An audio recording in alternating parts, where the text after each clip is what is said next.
Hello guys. आपका मेरे channel smart study में स्वागत है। गाइस, आज हम शिक्षा निदेशालय की तरफ से दी जाने वाली कार्यपत्रक नंबर 10 करेंगे, जो कि क्लास 6 की है और विषय है हिंदी। नादान दोस्त भाग 3। ये वर्कशीट 29 अक्टूबर 2020 की है। तो आइए शुरू करते हैं आज की वर्कशीट शुरू करने से पहले प्लीज़ मेरे चैनल को सब्सक्राइब कर दीजिए। तो आइए देखते हैं आज की वर्कशीट। बच्चे, हम नादान दोस्त का भाग 3 पढ़ रहे हैं। इससे पहले हमने देखा था कि श्यामा और केशव के घर में चिड़िया के कॉर्निस के ऊपर अंडे दिए थे। चिड़िया ने क्या दिए थे? अंडे दिए थे, जिसे लेकर दोनों के मन में तरह तरह के सवाल उठते थे। उन दोनों ने मिलकर अंडों को धूप से बचाने के बारे में सोचा। तो हमने पिछली वर्कशीट में ये देखा था। अब देखते हैं आगे क्या होता है। गर्मी के दिन थे, बाबूजी दफ्तर गए हुए थे। अम्मा दोनों बच्चों को कमरे में सुलाकर खुद भी सो गई थी, लेकिन बच्चों की आंख में आज नींद कहाँ। आज बच्चों को वो अंडे दिख रहे थे, उन्हें नींद नहीं आ रही थी। अम्मा जी को बहलाने के लिए दोनों दम रोके आंखें बंद किए मौके का इंतजार कर रहे थे। वो क्या हुआ? कुछ टाइम के लिए इंतजार मतलब प्रतीक्षा करना, रुक जाना, मतलब उनको कुछ टाइम के लिए उन्होंने आंखें बंद कर ली अपनी और दम रोके कि भाई हम सो गए हैं। जो ही मालूम हुआ कि अम्मा जी अच्छी तरह से सो गई हैं, दोनों चुपके से उठे और धीरे धीरे दरवाजे की सिटकनी खोलकर बाहर की तरफ निकल गए। जैसे ही अम्मा जी को ये लगा कि बच्चे दोनों सो गए हैं और जैसे बच्चों को लगा भी अम्मा जी सो गए हैं, तो उन्होंने क्या किया? चुपके चुपके उठे और धीरे धीरे क्या किया? उन्होंने दरवाजे की जो सिटकनी थी उसको क्या कर दिया? खोलकर धीरे से बाहर निकल गए। अंडों की हिफाजत की तैयारी करने लगे। अब क्या करने लगे? अंडों की हिफाजत की तैयारी करने, हिफाजत मतलब उसकी सुरक्षा की तैयारी करने लगे। केशव कमरे में एक स्टूल उठाया है। अब केशव ने देखो क्या तैयारियां, हिफाजत के लिए उन्होंने क्या क्या तैयारियां की, आइए वो देखते हैं। केशव ने क्या किया? केशव कमरे से एक स्टूल उठा लाया, लेकिन जब उससे काम ना चला, अब स्टूल से उसके ऊपर तक नहीं पहुंच पा रहा था, तो केशव ने एक कमरे में स्टूल उठा लिया और उससे काम ना चला तो नहाने की चौकी लाकर स्टूल के नीचे रख दी। अब देखो, पहले नीचे चौकी लेके आया, उसके ऊपर उन्होंने क्या किया? स्टूल ले आया, है ना। तो देखिए, केशव कमरे से एक स्टूल उठा लाया, देखो स्टूल उठा लाया और उसके नीचे उससे भी काम ना चला तो नहाने की चौकी नीचे रख ली और डरते डरते स्टूल पर चढ़ा। देखो पहले उन्होंने क्या रखा? ये स्टूल की चौकी, एक जो चौकी होती है नहाने की वो रखी, फिर स्टूल। अब उसका हाथ नहीं पहुंच रहा था ना, इसलिए उसको ऊपर और ऊपर चढ़ना था, तो इसलिए पहले चौकी लाया और उसके बाद में स्टूल। अब डरते डरते वो उसके ऊपर चढ़ा। श्यामा दोनों हाथों से स्टूल को पकड़े हुई थी। उसने क्या किया? देखो दोनों हाथों से क्या किया हुआ है? स्टूल को पकड़ा हुआ है। स्टूल चारों टांगे बराबर न होने के कारण जिस तरफ ज्यादा दबाव पाता था, जरा सा हिल जाता था। अब स्टूल क्या हो रहा था? थोड़ा थोड़ा हिल रहा था। उस वक्त केशव को कितनी तकलीफ उठानी पड़ती थी, उसी का दिल जानता। अब देखो, गिरने से डर लगता ना, तो जैसे ही वो बैलेंस हिलता था तो केशव को डर लगता था। दोनों हाथों से कॉर्निस पकड़ लेता और शाम को दबी आवाज से और क्या करता? देखो दोनों हाथों से उसने कॉर्निश को पकड़ लिया, देखो इसको पकड़ लिया ना यहाँ से, और श्यामा को दबी आवाज में डांटता, अच्छी तरह पकड़ वरना उतर कर बहुत मारूंगा। अब देखो, डर तो वो खुद रहा था कि गिर ना जाए, तो वो क्या कर रहा था? इसके लिए अपनी सिस्टर को डांट रहा था कि भाई ढंग से पकड़ो, अच्छे से पकड़ो, वरना मारूंगा उतर के। मगर बेचारी श्यामा का तो दिल ऊपर कार्निस पर ही था, बट वो भी तो यहीं पे सोच रही थी ना भी बच्चे कैसे होंगे। बार बार उसका ध्यान उधर जाता और हाथ ढीले पड़ जाते। जैसे वो बार बार में उसके बारे में सोचती और हाथ ढीले पड़ते, और जैसे ही हाथ ढीले होते वो स्टूल हिलने लग जाता और वो उस पर गुस्सा करता। ठीक है स्टूडेंट, देखिए स्टोरी अच्छी चल रही है ना ये। अब देखते हैं आगे क्या कहा गया। इंतजार, देखो कुछ शब्दार्थ दिए गए बेटा, ये आपको अपनी नोटबुक में करने हैं, मैं आपको फिर से बता देती हूँ। देखिए क्या है इंतजार। इंतजार का मतलब होता है प्रतीक्षा, वेट करना किसी का। ठीक है। हिफाजत, हिफाजत मतलब सुरक्षा। तकलीफ का मतलब परेशानी। सिटकनी मतलब कि तो दरवाजे की कुंडी होती है ना, उसे हम सिटकनी कहते हैं। ठीक है। अब देखते हैं हम इसके प्रश्न उत्तर। माँ के सोते ही केशव और श्यामा दोपहर में बाहर क्यों निकल आए? जैसी माँ सो गई तो दोनों बाहर क्यों निकल आए? क्योंकि उनको जो अंडे थे उनकी सुरक्षा के लिए या उनके दाना पानी का इंतजाम करना था, इसीलिए वो क्या हुए? बाहर निकल आए। तो आइए करते हैं इसका आंसर हम। तो आइए देखिए इसका आंसर नंबर 1। माँ के सोते ही केशव और श्यामा अंडों की रक्षा के लिए टोकरी, उनका घोंसला वो चाहते थे ना भी अच्छे से बना दे, टोकरी व दाना पानी रखने के लिए बाहर निकल आए। तो ये है बेटा आंसर नंबर 1। उन्होंने क्या किया?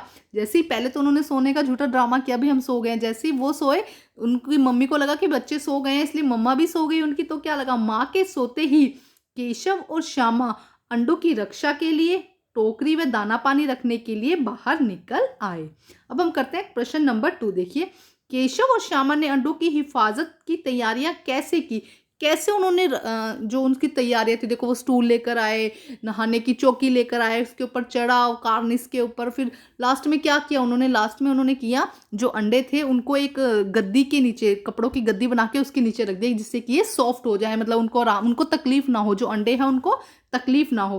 तो आइए करते हैं इसका आंसर। देखिए क्या है इसका आंसर, थोड़ा सा बड़ा है बेटा इसका आंसर, तो आप बच्चे मुझे कहते हैं कि मैडम आंसर थोड़ा शॉर्ट करवाइए, तो जिस क्वेश्चन का शॉर्ट होता है बच्चा उसका करवा देती हूँ, जिसका थोड़ा सा लेंथी बनता है क्वेश्चन उसका मुझे करवाना पड़ता है ना।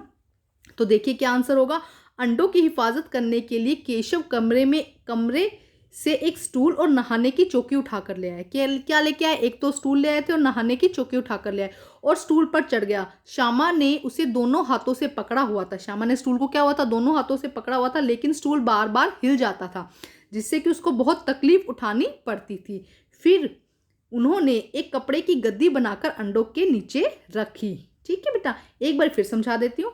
अंडों की हिफाजत करने के लिए केशव कमरे से एक स्टूल और नहाने की चौकी उठाकर लाया और स्टूल पर चढ़ गया। श्यामा ने उसे उस स्टूल को कर दीजिएगा, दोनों हाथों से पकड़ा हुआ था, लेकिन यह स्टूल बार बार हिल जाता था, जिससे उसको बहुत तकलीफ उठानी पड़ती थी, जिससे उसको बहुत तकलीफ हो रही थी कि वो गिर ना जाए, इस चीज़ की तकलीफ थी ना।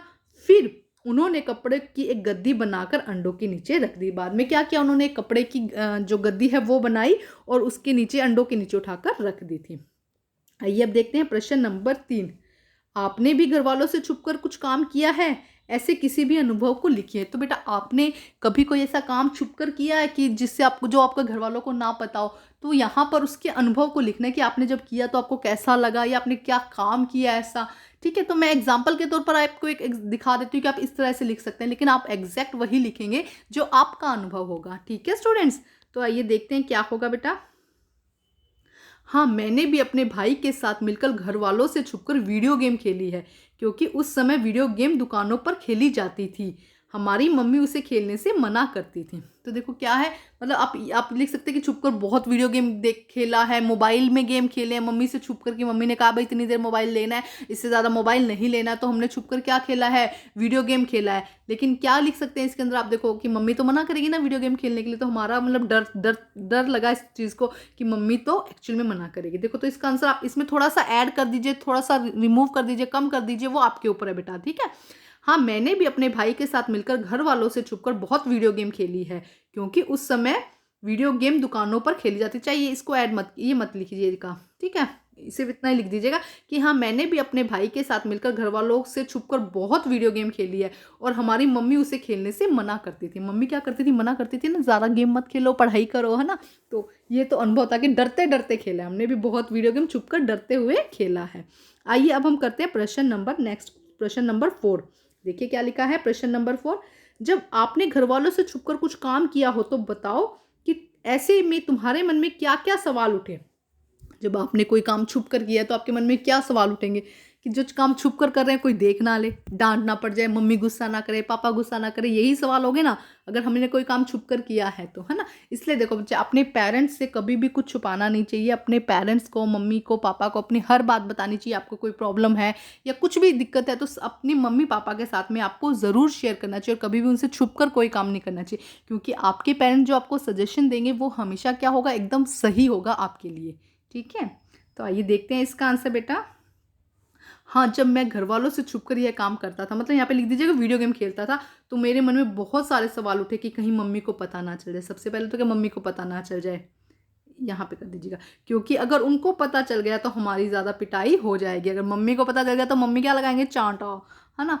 जब भी हम वीडियो गेम खेलने जाते बस मन में यही डर बना रहता कि मम्मी यह देख ना ले और गुस्सा ना करें, और क्या ना करें, गुस्सा, ये बेटा ये नहीं ना करें। कभी कभी बेटा टाइप करते वक्त कुछ मिस्टेक हो जाती है तो आप लिखते वक्त ध्यान रखिएगा, क्योंकि हमें उस टाइम पे नहीं पता चलता है, जब आप वीडियो देखते हैं तब आपको पता चल जाता है, तो उस टाइम पे आप नोट कर लीजिएगा और उसको सही कर लीजिएगा। ठीक है, एक बार फिर बता देती हूँ बेटा। देखिए, हाँ, जब मैं अपने घर वालों से छुपकर ये काम किया तो मेरे मन में बहुत सारे सवाल उठे कि कहीं मम्मी को पता ना चल जाए, क्योंकि अगर उनको पता चल गया तो हमारी बहुत ज़्यादा पिटाई होने वाली है। और जब भी हम वीडियो गेम खेलने जाते बस मन में यही डर रहता कि कहीं मम्मी देख ना ले और मम्मी गुस्सा ना करे। क्या सवाल रहता मन में कि मम्मी को देख ना ले हमको और मम्मी गुस्सा ना करे।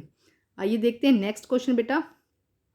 दिए गए शब्दों के वाक्य बनाकर लिखने हैं। ठीक है।